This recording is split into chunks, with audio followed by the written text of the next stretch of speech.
Hello Swatantra TV viewers. I am Mahima, welcoming you to our English Bulletin with latest news, updates and analysis.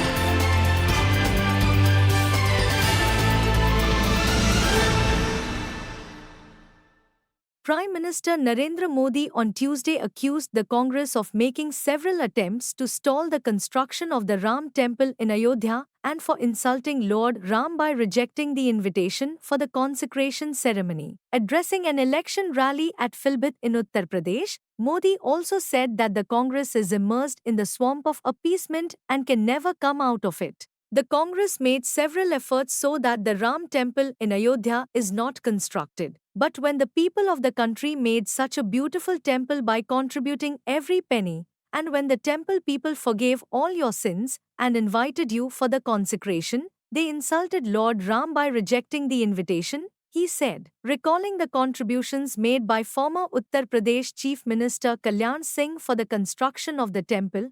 He said Kalyan Singh ji dedicated his life and government for the Ram temple. Sharpening his attack on the Congress, Modi said Congress is so immersed in the swamp of appeasement that it can never get out of it. The manifesto prepared by the Congress seems to be that of Muslim League rather than that of the Congress. 4-5 महीने पहले विधानसभा चुनाव में ही यहां आप सब लोगों ने मिलकर के कांग्रेस को पूरी तरह साफ कर दिया। अब लोकसभा चुनाव में तो कांग्रेस के लोग भाजपा से नहीं लड़ रहे हैं, एक दूसरे से लड़ रहे हैं और इसलिए एमपी के कोने कोने से आवाज आ रही है, फिर एक बार 'A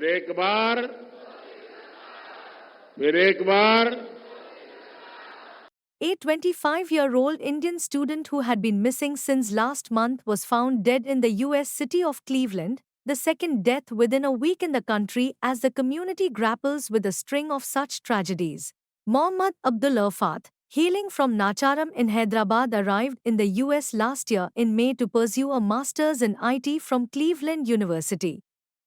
Last month, the consulate said that it was working with local law enforcement authorities to locate the Indian student.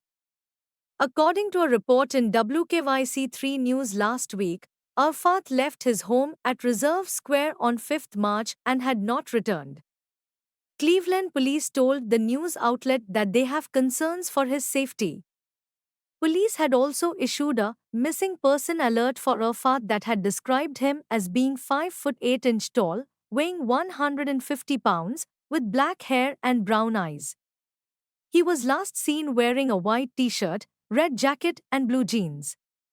The WKYC3 News report cited a statement from Cleveland State University which said that university records showed that Arfat was no longer a registered Cleveland State student as of January 2024, nor did he live on campus while attending Cleveland State.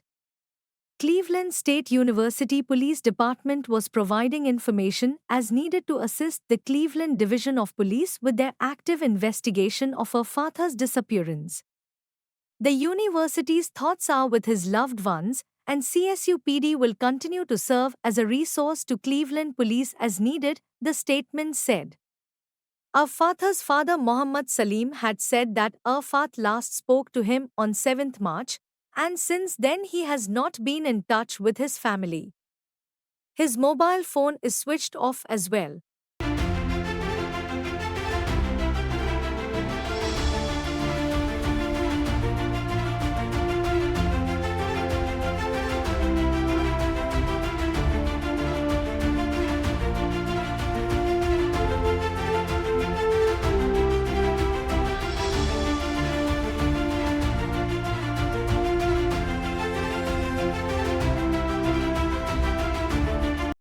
A court here on Tuesday extended the judicial custody of BRS leader K. Kavita by 2 weeks in the Delhi excise policy-related money laundering case.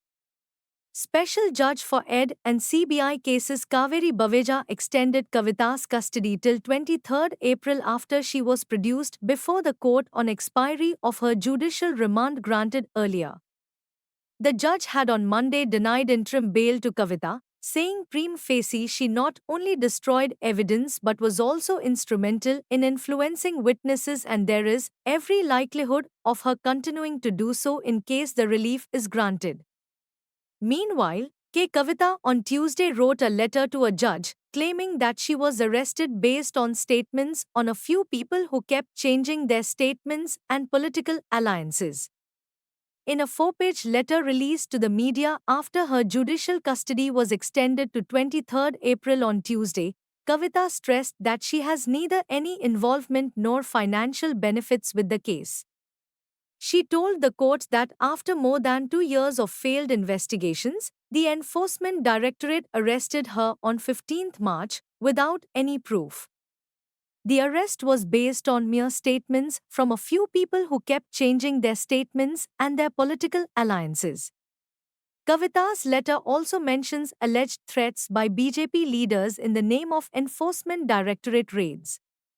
On the floor of the parliament, BJP leaders openly threatened the opposition to keep quiet or else they will send the ED to your doorstep, the letter read. This is a case completely based on statements. It is an illogical case. It is a political case. We are just being brave. This is a case completely targeting the opposition party. And CBI has already taken my statement in the jail. CBI has taken a statement in the jail. Ma'am, CBI ने आपसे क्या पूछा ma'am? Same. Trinamool Congress leaders who were detained by Delhi police while staging a dharna outside the Election Commission's office continued their protest at Mandir Marg police station on Tuesday morning. AAP leaders, including Saurabh Bharadwaj, joined the TMC protest at the police station. A 10-member TMC delegation met the full bench of the EC on Monday and demanded that the heads of the Enforcement Directorate, Central Bureau of Investigation, National Investigation Agency and Income Tax Department be changed as they were allegedly acting at the behest of the ruling BJP. The TMC leaders later announced they were sitting on a 24-hour dharna outside the EC office. The delegation comprised Rajya Sabha MP Darak O'Brien, Mohammad Nadimul Haq, Dola Sen, Saket Gokhale, Sagarika Ghose, MLA Vivek Gupta, former MPs Arpita Ghosh, Santanu Sen and Abir Ranjan Biswas and TMC West Bengal Students' Wing Vice President Sudeep Raha. The leaders were later detained by Delhi police and forcefully evicted from the site. Police said they released the TMC leaders on Monday night. However, the leaders stayed put at the police station through the night and continued their dharna. In a post on X on Tuesday, Gokhale said the party leaders were continuing their protest at the police station. Modi, Shah, and BJP are brazenly using central agencies as their campaign tools and going after the opposition, Gokhale said. In another post, he thanked AAP leaders for their support. While all TMC leaders sat inside the police station premises, Haq and Ghose, who had gone out briefly, were not allowed to re-enter. They sat on a dharna outside the boundary of the police station. Used to cripple the opposition, to take the opposition's focus away from elections. Elections of 2024 are not going to be a level playing field. If the Modi government continues to be so brazen and so unmindful of constitutional principles that it is misusing every agency against the opposition. Election commission के full bench के पास आए थे और चिट्ठी देके हम appeal किए थे कि इस पर ध्यान दिया जाए कि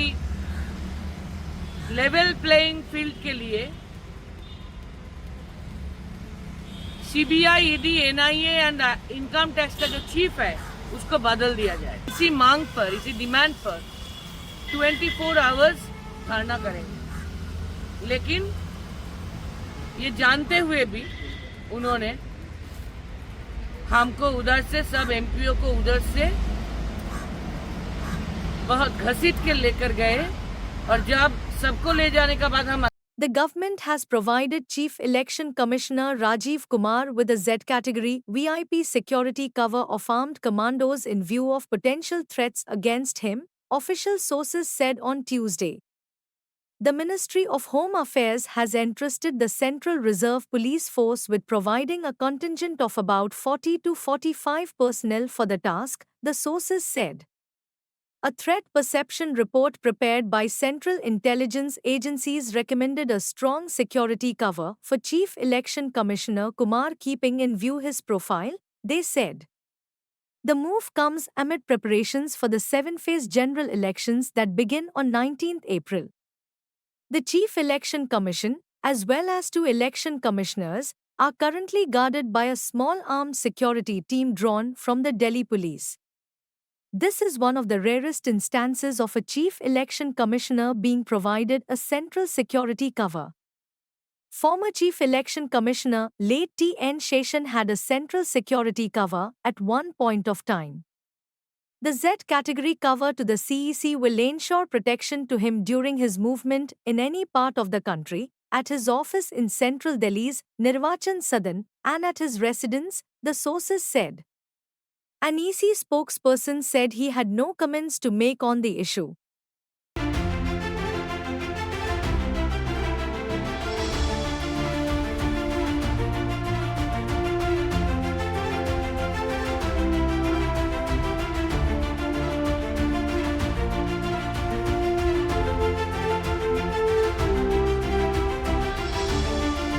Ugadi, the Telugu New Year, was celebrated with traditional fervor and gaiety across Telangana on Tuesday.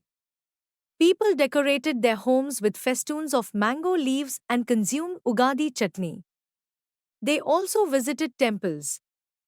Ugadi pachdi is made of neem flowers, raw unripe green mango, jaggery, tamarind pulp and salt, pepper or chili powder, which are symbolic of the complexities of life. Telangana Governor C.P. Radhakrishnan attended Ugadi celebrations at an event here. Ugadi celebrations were also held at the offices of ruling Congress, BJP and BRS here. Telangana Pradesh Congress Committee Working President and MLC Mahesh Kumar Goyad and other leaders attended the event at the State Congress headquarters here.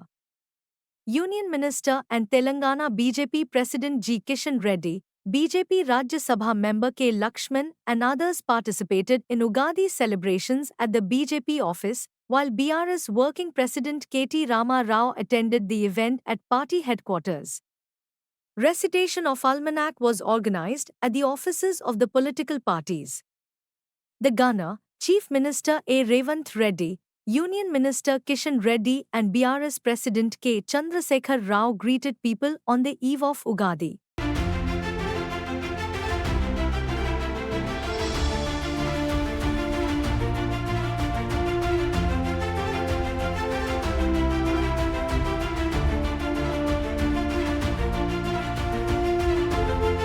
The Supreme Court said on Tuesday it will hear on 16th April a batch of pleas seeking cross-verification of the votes cast with voter verifiable paper audit trail.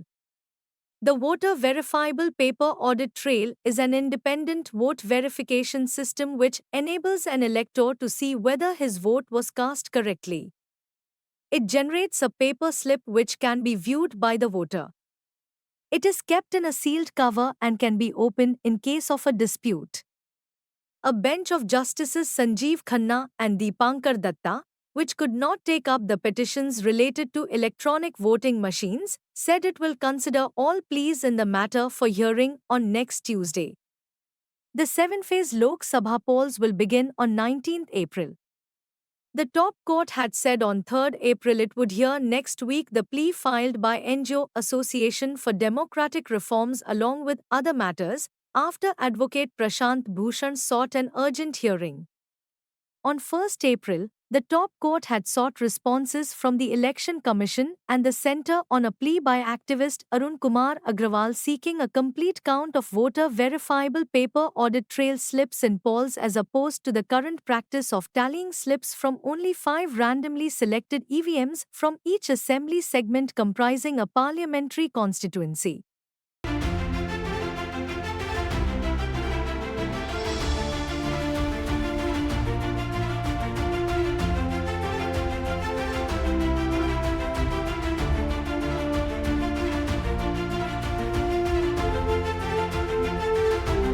Nutco Pharma on Tuesday said it has received a warning letter from the U.S. health regulator for its Telangana-based manufacturing plant. The U.S. Food and Drug Administration, USFDA, had issued 8 observations under Form 483 after inspecting the company's Kothur-based formulation facility. The inspection was conducted by USFDA from 9 October to 18 October 2023. The company does not believe that the warning letter will have an impact on supplies or the existing revenues from this facility, it added. It may cause delay withholding of pending product approvals from this site, Nutco Pharma said. The drug firm will respond to the letter within the stipulated timelines and work closely with the USFDA to address the concerns in a holistic and timely manner to ensure sustained compliance, it said. A warning letter is issued when the U.S. health regulator finds that a manufacturer has significantly violated its regulations. Shares of Nutco Pharma were trading 0.5% up at 1,004 rupees a piece on BSE.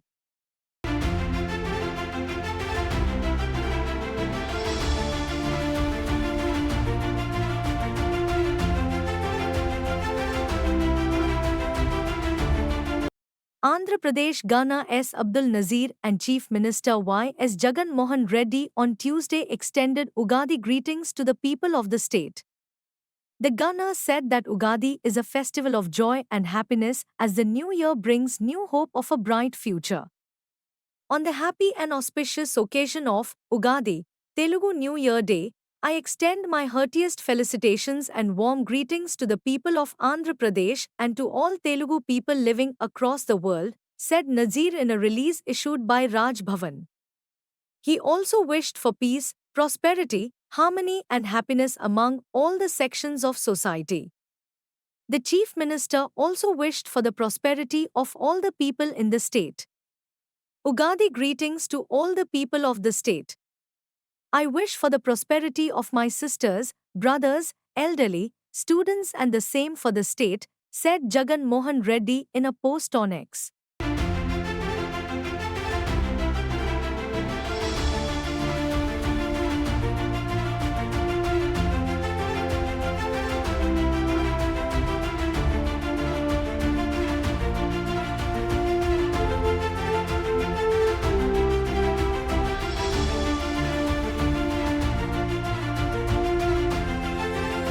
Sensex breaches 75,000 milestone.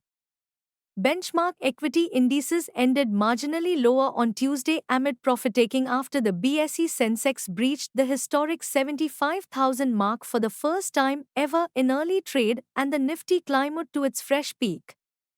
Putting a break on its record-breaking rally, the 30-share BSE Sensex declined 58.80 points or 0.08% to settle at 74,683.70. During the day, it climbed 381.78 points or 0.51% to reach the all-time peak of 75,124.28. The NSE Nifty dipped 23.55 points or 0.10% to 22,642.75. During the day, it advanced 102.1 points or 0.45% to hit the record peak of 22,768.40. From the Sensex basket, Titan, Reliance Industries, Asian Paints, Tech Mahindra, IndusInd Bank, Ultratech Cement, Wipro and ITC were the major laggards. ICICI Bank, Infosys, Bajaj Finserv, Tata Steel, Axis Bank, Bajaj Finance, Nestle and Mahindra were among the major gainers. In Asian markets, Tokyo, Shanghai and Hong Kong settled in the positive territory, while Seoul ended lower. European markets were trading mostly lower. Wall Street ended on a mixed note on Monday.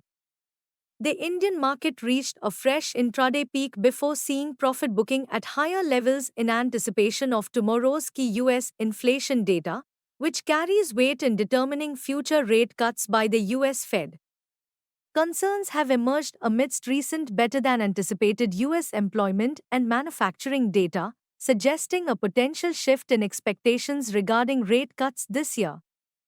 Foreign institutional investors offloaded equities worth 684.68 crore rupees on Monday, according to exchange data.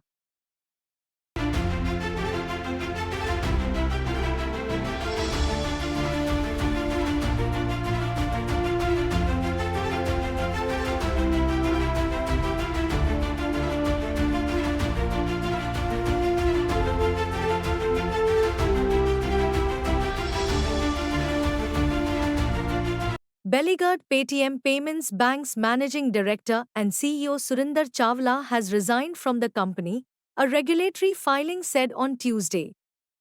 Chawla's resignation comes amidst Paytm Payments Bank facing prohibitory action from banking regulator RBI. Chawla joined the bank in January last year after the payments bank received approval from the Reserve Bank of India. In a major action against Paytm Payments Bank, RBI, on 31 January, directed it to stop accepting deposits or top-ups in any customer accounts, wallets, FAS tags and other instruments after 29 February. Subsequently, the deadline was extended to 15 March.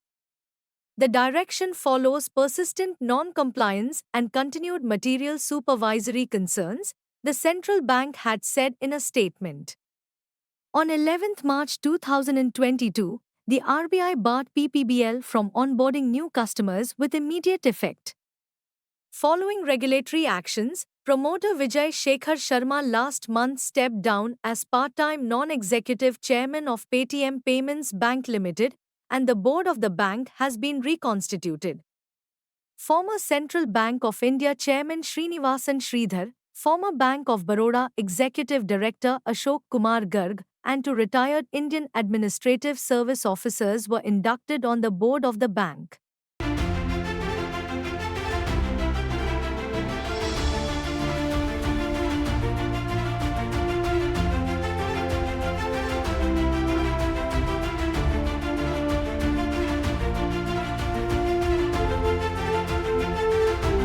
Thank you for watching Swatantra TV English Bulletin. For a complete and comprehensive English news bulletin, please do watch Swatantra TV. This is Mahima, signing off. Keep watching Swatantra TV.